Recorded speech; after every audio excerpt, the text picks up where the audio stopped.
Welcome, my constant reader friends. I'm Tad, and this is Tad Reads Books and Stuff. All right, this is the last episode for A Righteous Thirst for Vengeance, the read-along that we do, Grozz from the GKBC, and I do. We're calling it the MARVEL-ous Team-Up, and we read graphic novels and talk about what we're reading every couple weeks or so. So, this is the last episode for Righteous Thirst for Vengeance. I'm wearing my Garb August t-shirt, and this is actually my Star Wars First Order hat that I recently got at Disney, but I'm wearing it backwards because I thought it looked kind of cool this way. I don't know. Yeah, you can write all kinds of stuff in the comments if you want. Sometimes I just am silly. All right, so A Righteous Thirst for Vengeance. Yeah, I finished this in my 24-hour read-a-thon and loved it. We're going to talk about this, but real quick, I'm going to make an announcement of what the MARVEL-ous Team-Up is going to be reading next. And that is HARROW County. Yep, so HARROW County, this is the book one, an omnibus book one, and it houses issues 1 through 16. So we're going to be reading this. This is by Cullen, Bunn, and Tyler Crook. So Cullen Bunn is the writer, and the art is by Tyler, or art and lettering is by Tyler Crook. However, issues 9 and 12 and chapter title page has some other artists, and the cover is by Tyler Crook. So mainly though, Cullen Bunn and Tyler Crook, HARROW County omnibus book 1. I can't wait to start reading it because I love me some horror comics. This is a Dark Horse comic. I love Dark Horse comics. Interesting comic company. A lot of these comic book companies, though, are just putting out really good stuff now. IDW, of course, Image, Dark Horse, DC, Marvel, whatever. Really good. It's not like when I was a kid, my parents refused to let me read comic books because they wanted me to read better stuff, I guess. But nowadays, the graphics are amazing, the artwork's amazing, the storytelling is amazing, great authors, great artists, so I'm enjoying it. All right, let's talk about Righteous Thirst for Vengeance. All right, I don't think I ever really did the numbers. I waited till the end. This version, this hardback deluxe version of this book actually was just published recently in August of 2023. This version has 334 pages. That's including another 54 pages in the end of the book of all kinds of additional information. I love how these hardcover versions are really starting to give you more information than we used to get in comic books about the writers and the art and the process and everything like that. Really cool in the back of this book as well. So on Goodreads, it currently has a 4.02. Now, if you've watched my channel, you know I don't put a lot of stock in reviews on Goodreads, but I do just check on it to see, kind of gauge what people feel of the book. And they're usually pretty good. If it's over 4 stars, it's usually well worth reading. I think even 3 stars are decent books. That's how I grade anyways. And I gave this book 5 stars. I loved it. I've talked about it before. I love the pacing in the book, how you can go pages with seeing nothing but images, no speech bubbles or tons of storytelling down the sides or anything like that. The color in this is awesome. I really love the color work, the artwork. Here's just some stuff from the back of the book. You can see, some of the character sketches, and here's the Drano killer here. The color work, like I said, is absolutely outstanding in this book. It is very, very violent. There is a lot of gratuitous sexual imaging in this book. It is definitely an adult graphic novel, for sure. It's dark, but I loved it. So, we're in chapter 10, and I'll show you the beginning. Here's chapter 10. If you remember when we left off in chapter 9, Buddy and Xavier, young Xavier, were spending an amazing day together as father and son. Just going around, eating good food, spending time at the beach, playing with each other. Had a really great day, watching the sunset, everything. They're in a little town in Mexico. And they go home, and when they walk in the door, oh my God, Buddy's mother is sitting on the couch in the living room. So that's where we kick off in chapter 10. And we see this dude here, if you remember him, this is the bad cop, right? This is the guy that the Drano killer was going to kill, but then he convinced him not to kill. And anyways, he's still hunting down Buddy and Xavier to complete the hit on them that was started after Buddy accepted the hit from this wealthy crazy guy. We're gonna meet him, but anyways, they found them. So he's found them now in Mexico. He's looking through them in a binocular here. And it's interesting because he's with other guys. So now there's a group of these killers, these bounty hunter, whatever you want to call them. And Buddy's saying to his mom, like, what happened? Where are you coming from? Who brought you here, Mom? And you see that the bad cop got a earpiece in so he can, communicate with the other hitmen, and they're watching them. And he says he's also talking on the phone to this wealthy guy that hired them to do this. And he says he's talking on the phone with the guy. And if you recall, this guy wants everything videoed. He's a sadist. He wants to see people getting killed. And so the cop is talking here, and he's talking to his other guys over this, over their headphones. And he says, Andrews needs to see his joy at the reunion before we bring down the hammer, or no one gets paid. So you see that they have to film this. He wants to see, I guess, this emotion of joy of Buddy seeing his mother, who he thought was dead, if you recall, and hasn't seen her because they're on the run in Mexico. And he wants to watch the joy on Buddy's face before they kill them all. Pretty dark. Interesting.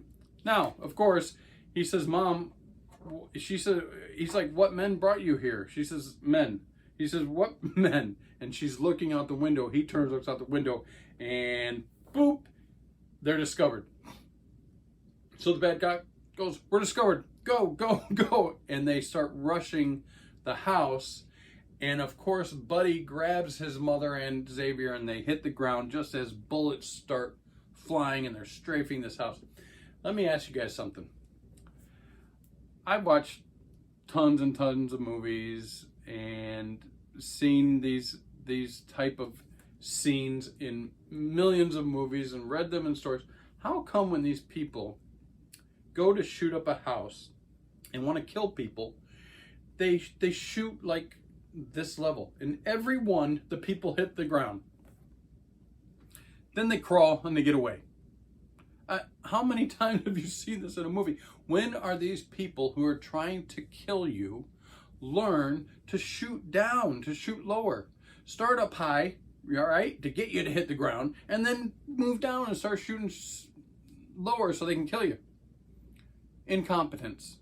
In all these movies I've ever seen, it happens all the time. Yeah, the first bullet, someone's standing up and they get shot and they get killed.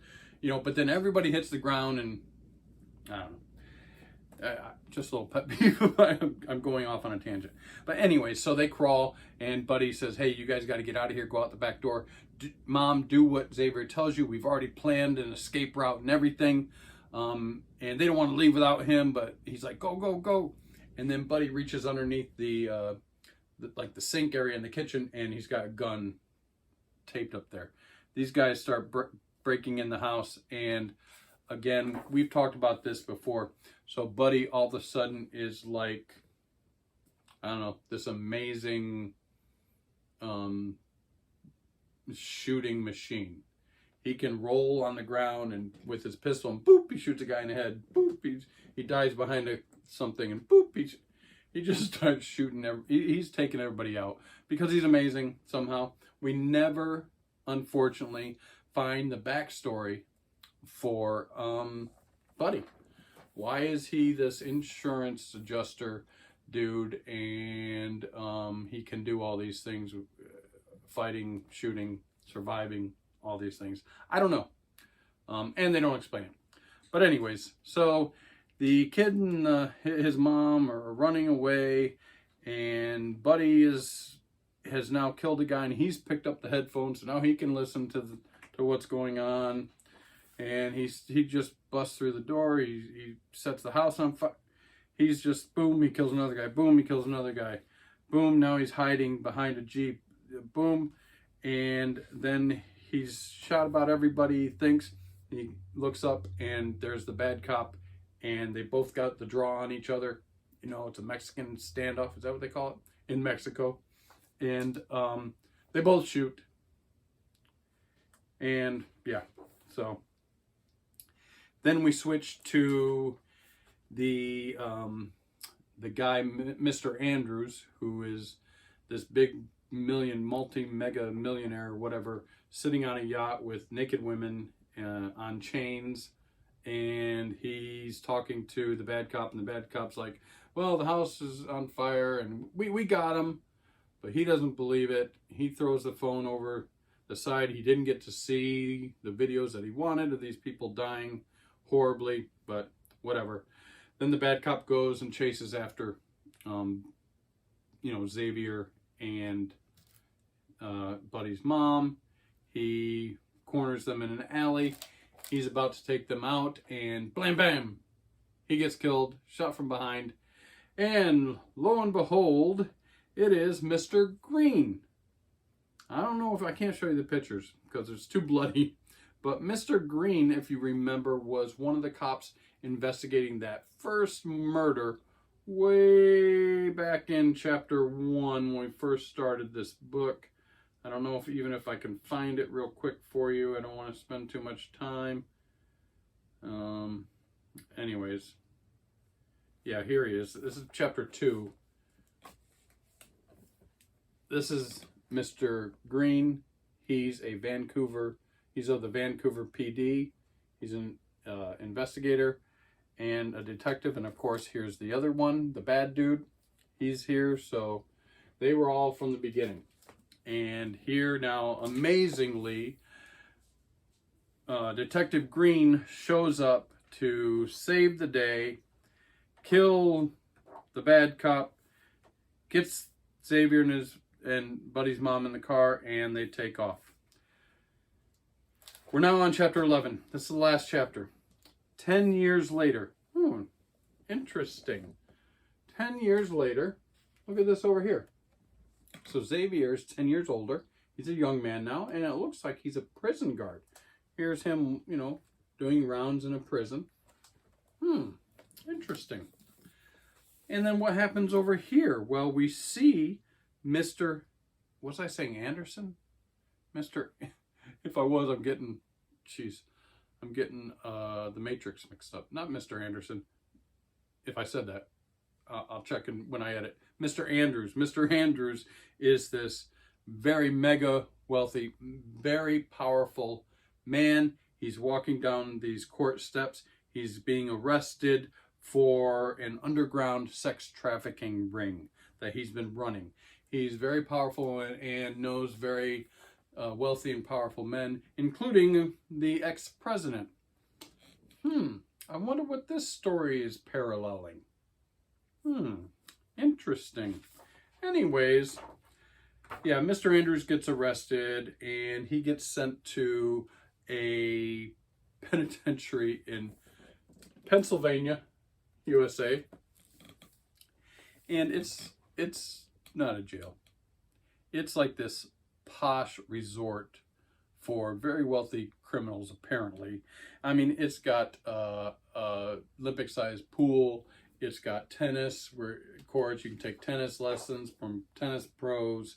It's got other outdoor facilities, sports things. He gets his own wing of the whole place, and his bedroom is set up to his specifications.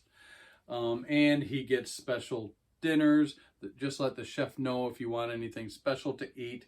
He gets special visitors, women. He gets to use the warden's phone. He's got a big screen TV and he gets to watch movies, and you know what I'm talking about.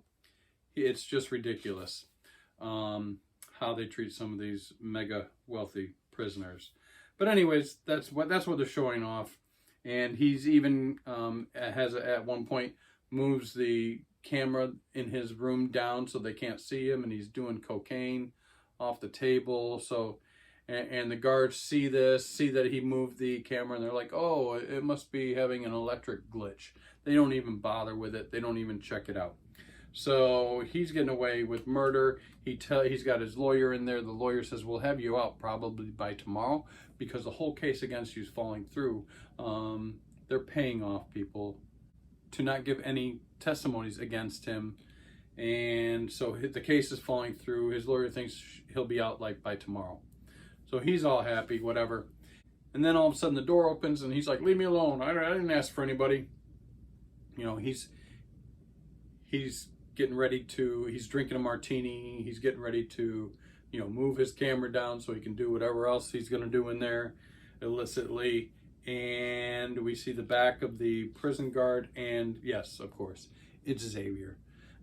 Xavier goes and turns the camera down so you can't see anything. Of course, the guards don't care.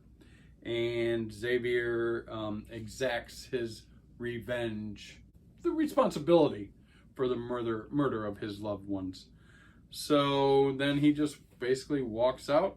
He gets in a car. We see Mr. Green. Mr. Green says how to go. He said, like a dream. And that's it. They drive off into the sunset. The last view is a beautiful bluebird singing on a tree. And that's the end. Wow. Yeah, I loved it. Really, everything about it.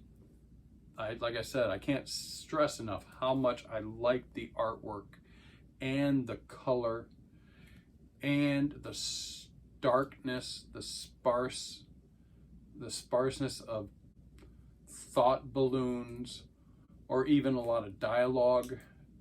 It's like sitting back and watching almost kind of a noir-ish movie, an old movie. I like how at the beginning of the chapters they have those black and white scenes. I don't know what else to tell you about this. It's by Image, of course. If you're interested in any type of these new modern graphic novels, this is really a good one to pick up and read. I was told every part of it was enjoyable. The worst part was probably the ending for me. The last chapter, when it went 10 years, you know, I was kind of, I want to see more. It could have been longer. It's only 11 issues. It could have been much longer. We could, have learned about Buddy's background and stuff like that, and what happened, in these 10 years. We could have seen a little bit more, at least. I think that's the only down thing I can say about this.